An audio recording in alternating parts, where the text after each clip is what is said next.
Well, there's nothing like winning on your feel-good breakfast show, but now it's time to talk about how to help your kids win at life. Absolutely, man, because, I mean, the weight's very heavy on shoulders, you know, making sure that the kids are prepared for the future. So this morning we're connecting with our parenting expert, Nikki Bush, and he talks about how to create fit bodies, fit minds, and fit hearts in our children.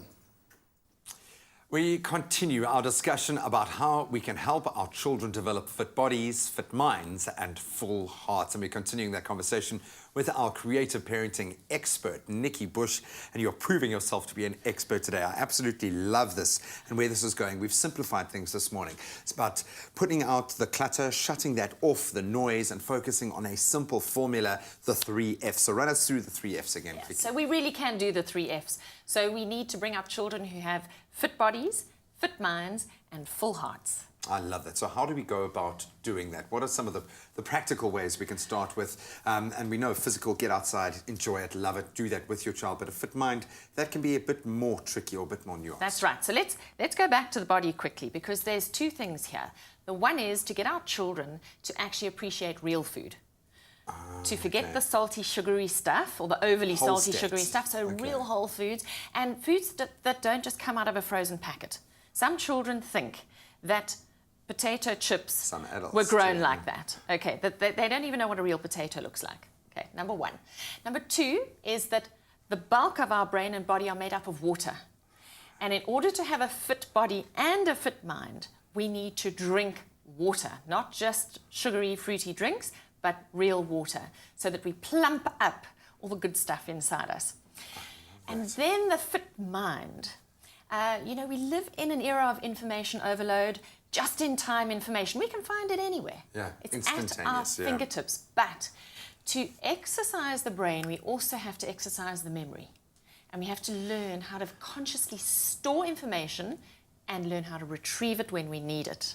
Have you noticed a shift in that trend? Are you seeing now, because we've got this immediate access to information, that we are seeing our ability to store information starting to dwindle? Is that a real thing now? Absolutely.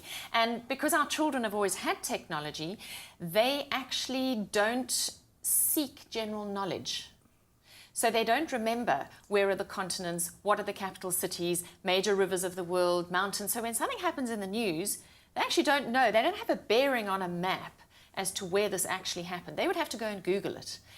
So that's where parents come into the equation, where we need to talk about this stuff and get the atlas out and point it out. And in that country, there's Syria. That's what happened there this week. You know, and this mountain range, there was an avalanche over there.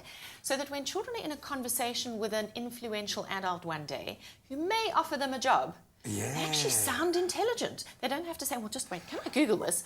Well, I suppose if you set that pattern, if they start to experience the thrill of what knowledge can mean within a conversational context, i.e. when you make an input that is valuable to someone else or shows your understanding of something, for them to start attaching pleasure to that gathering of knowledge. I absolutely love that.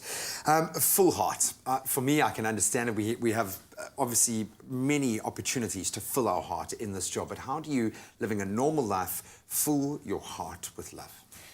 So I mentioned in the earlier segment that joy is important to experience and a sense of satisfaction.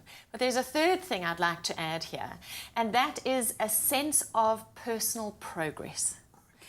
I'm not using the word achievement and success here. I'm talking about the journey and teaching children to appreciate their journey of personal development, because it's incremental. We don't go from zero to hero straight away. It's an incremental journey built on lots of successes and lots of failures. Both have to exist for our children to really succeed and progress in life. And we fall down and we get up and we dust ourselves off when we move on, and we learn that we can. And that's that sense of personal progress. And I think we need to be celebrating that. You almost get to a point, yeah, exactly. As soon as I feel the pressure mounting and that fear kicks in, I realize, okay, well, here's a growth experience. Great. I'm going to be a better person after this. And you do actually get excited about it. I could have sat with you for hours chatting about this. And as always, I'm going to send people to nikkibush.com to get more information. There's tons of video material as well. And you answer questions when people post them, which is awesome as well. So weigh in on the conversation. But most importantly, from my side, I'm going to say, not just for children, as parents, you have an example to are set and you're going to benefit from exactly the same thing. The 3 Fs: get a fit body, fit mind, and a full heart.